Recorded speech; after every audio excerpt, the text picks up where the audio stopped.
అయితే దురదృష్టం ఏంటంటే చాలామంది స్కిప్, ఆయన ముఖదర్శనం చేయము, ఆరాధించము, నేరుగా మనం దినక మందిరానికి వస్తాం. అందుకే దేవుడు నీతో నాతో సెలవిచ్చే మాట, ఆరాధన అన్న దేవుని సేవించడం సమానమైతే ఇది నన్ను దేవుని సేవించే ఆరాధికులు బేర్షెబా ప్రార్థన మందిరంలో ఎంతమంది ఉన్నారు?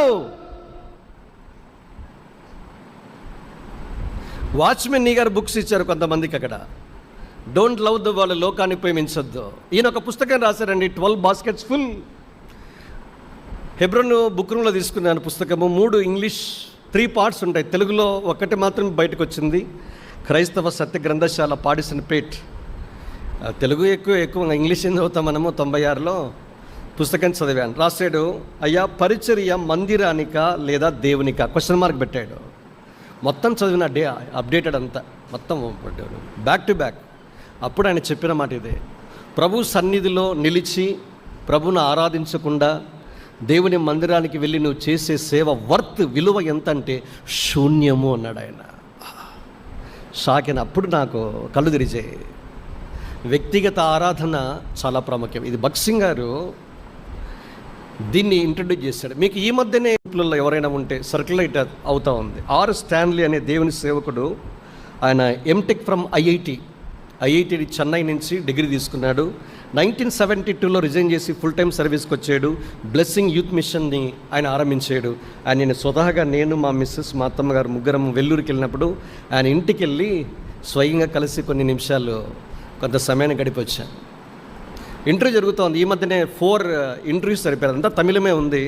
వేరే వానికి పంపించారు, వరే బాబు తెలుగు కానీ ఇంగ్లీష్ సబ్ టైటిల్స్ అన్న వేయండి నాయన అని చెప్పాడు. అందులో సెకండ్ దాన్ని ఏమంటాం పార్ట్ 2లో చెప్తున్నాడు ఆయన, భారతదేశంలో ఇది నాన్న చాలామంది ఆరాధన అంటే చేతుల పైకెత్తారు, ఆరాధన ఆరాధన ఆరాధన అంటారు, కూర్చుంటారు, అంతే. ఆరాధన అయిపోయింది అంతే. ఇక్కడ ఆయన ఒక మాట అన్నాడు, ఈ చీకటి దేశంలో దేవుని గుణాతిశయాలను పరిచయం చేసి వాక్యానుసారంగా ఆరాధనను పరిచయం చేసింది దేశానికి భగత్ సింగ్ గారు అన్నాడు. ఆయన ఏమన్నాడు, ఎంతోమంది ఉన్నారండి తమిళ్, మీరు చూడండి, ఇది తెలుగు కంటే ముందు ఎంతోమంది భక్తులు తమిళనాడు నుంచి బయటకు వచ్చారు, తెలుగు రాష్ట్రాల నుంచి, దేశం మీరు చూడండి. కానీ ఎంతోమంది మిషనరీస్, ఎంతోమంది భక్తులు, మనం ఎవరిని తక్కువ చేసి చెప్పడం లేదు ఇక్కడ. కానీ అలా మాట్లాడుతున్నాడు, ఆరాధన ఈ దీనిని ఆయన గుణాతిశయాలను ఆధారం చేసుకుని ఏమై ఉన్నాడో అని స్తుతించడాన్ని పరిచయం, ఎవరిని తక్కువ చేసి చెప్పడం లేదు ఇక్కడ. కానీ అలా మాట్లాడుతున్నాడు, ఆరాధన ఈ దీనిని ఆయన గుణాతిశయాలను ఆధారం చేసుకుని ఏమై ఉన్నాడో అని స్తుతించడాన్ని పరిచయం చేసింది ఒక భగత్ సింగ్ గారని చెప్పడం విశేషం కదా. మన డినామినేషన్ కాదు, మనమైతే చెప్పుకుంటూనే ఉంటాం, వేరే వాళ్ళు చెప్పడము.